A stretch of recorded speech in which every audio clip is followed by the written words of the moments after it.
Magandang umaga po sa inyong lahat. Ngayon pong umagang ito ay gagawa po tayo ng ating iinumin kasi masakit po ng konti yung aking lalamunan. Ito po yung ginagawa namin para makatulong sa ating ayan.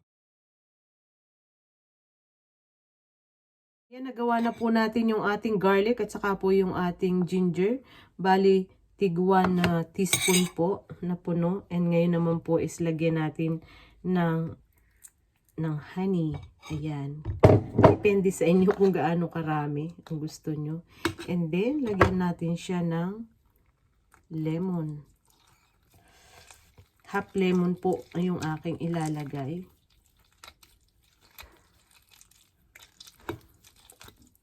Lahat po ito ay napaka-sustansya. Napakaganda po ng mabibigay nito sa ating katawan. Ang lemon, ang garlic, ang ginger, at saka po ang honey. So, pagsamasamahin po natin dyan.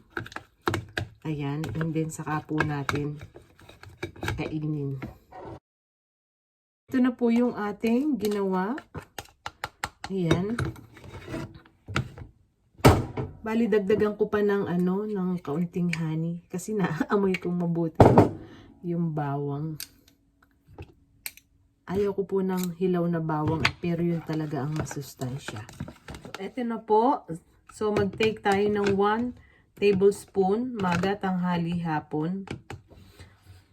Yung amoy niya, naamoy ko yung garlic, pero maganda po ito sa ating katawan. So, ito na po.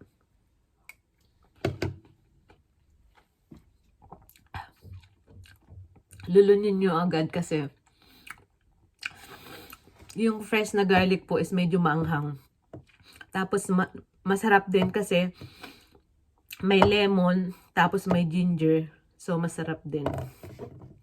Gawin nyo po ito, try nyo po ito panlaban, pang booster ng ating katawan, panlaban sa mga kumakalat na kung ano-ano ngayon.